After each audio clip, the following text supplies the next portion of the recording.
अंडे बनाने वाली दवाई कौन सी है, कब और क्यों खानी चाहिए? बेसिकली एग बनने की मेडिसिन दो ग्रुप्स की सूरत में होती हैं, दो तरह के ग्रुप्स में यूज़ हो रही हैं, लेट्रोजिल और क्लोमिफेन। यह मुख्तलिफ ब्रांड्स नेम से आ रही हैं ये मेडिसन।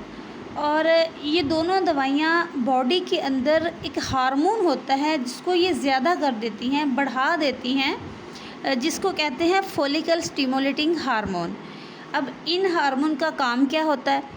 ये फॉलिकल स्टिमुलेटिंग अंडेदानियों के अंदर जो अंडे होते हैं उनको स्टिमुलेट करते हैं, तैयार करते हैं, ताकि 12वें दिन या 14वें दिन जब एग मैच्योर हो तो एक अंडा तैयार होकर आ जाए, ताकि वो रिपेयर हो सके और फर्टिलाइजेशन हो सके।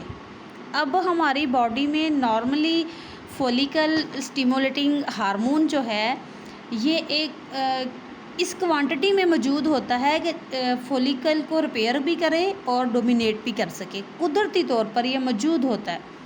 लेकिन अगर कोई मरीज़ ऐसा है जिनके फॉलिकल डोमिनेट नहीं हो रहे, किसी को पीसीओएस का मसला है, या आपको बहुत ज़्यादा स्ट्रेस है, या आपके हार्मोन इम्बैलेंस है, किसी बहुत सारी वजूहात हो सकती हैं इसकी जिसकी वजह से अंडे नहीं बनते।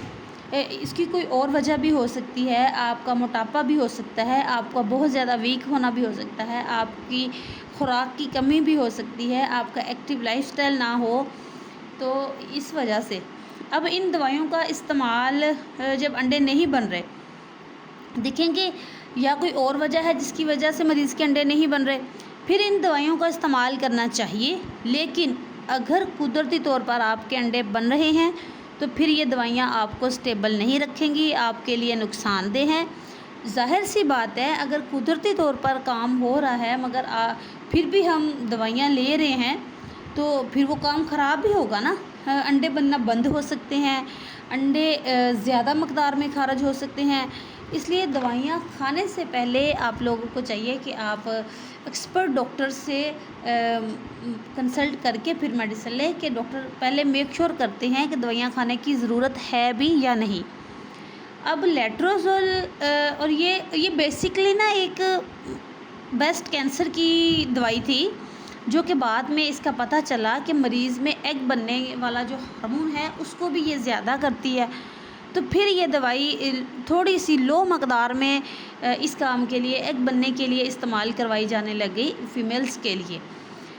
तो अक्सर पेशेंट को पता भी होता है इस मेडिसिन के बारे में कि ये पहले ब्रेस्ट कैंसर के लिए थी। अब अंडे बनने वाली मेडिसिन के नुकसानात भी बहुत सारे होते हैं।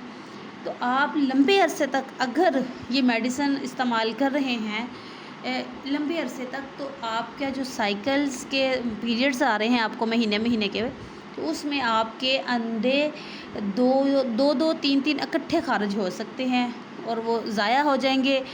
ज़्यादा लंबे अरसे तक इस्तेमाल करने से आपकी ओवरीज़ में एग ख़त्म भी हो सकते हैं, कम भी रह सकते हैं, अच्छी क्वालिटी के एग्स निकल जाएंगे और बैड क्वालिटी के एग्स रह जाएंगे।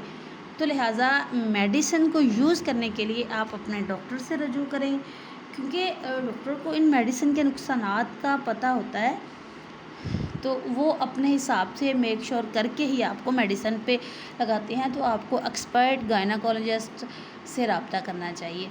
अब एग ना बनने की वजह डाइट भी हो सकती है, आपको खुराक की कमी बहुत ज़्यादा है।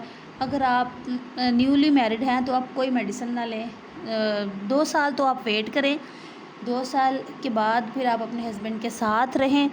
फॉर एग्ज़ाम्पल कहीं वो बाहर काम पे हैं तो आप उनके साथ वहाँ रहें, या उनको घर पे बुलाएं, 2-3 महीने इकट्ठे रहें, या फिर आप उनको उन डेज़ में बुलाएं जिन डेज़ में एग मैच्योर होते हैं। जैसा कि मेंसेस की डेट के फर्स्ट डे से अगर आप काउंट करें, 12वां 14वें दिन एग मैच्योर होता है, 12वें दिन से लेके अगले 10 दिन तक आपका एग मैच्योर होगा और आपको इन 10 दिनों में हमल होगा। तो इन 10 दिनों में आपने रिलेशन बनाना है, एक दिन छोड़कर एक दिन, तो आप प्रेग्नेंट हो सकती हैं बगैर मेडिसिन के। फौरी से आप अगर मेडिसिन यूज़ करना शुरू कर देंगे तो ये भी आपकी बॉडी के लिए सेव नहीं है। अगर आपकी बॉडी नॉर्मल होगी तो फिर इससे आपको नुकसानात हो सकते हैं, प्रॉब्लम्स आ सकती हैं। जो प्रॉब्लम्स नहीं हैं वो प्रॉब्लम्स आपको हो सकती हैं। एग्स के लिए आप सिंपली टेस्ट करवा सकते हैं 12वें 14वें 18वें दिन। आप अपने डॉक्टर से मशवरा करेंगे तो आपको स्पेशलिस्ट से अल्ट्रासाउंड करवाएंगे, कलर डॉपलर, तो उसमें आपसे पता चल जाएगा। इसके टेस्ट भी होते हैं स्ट्रिप्स के ज़रिए, जैसे आप यूरिन टेस्ट करते हैं वैसे ही एक पॉकेट में 5 स्ट्रिप्स होती हैं जिनमें आप कर सकते हैं। तो इजी है बहुत। तो कंफर्म हो कि एग का मसला है, आपके हस्बैंड को प्रॉब्लम है, फिर आप मेडिसिन शुरू करें। तो उम्मीद करती हूँ आज की वीडियो पसंद आई होगी। Thank you very much.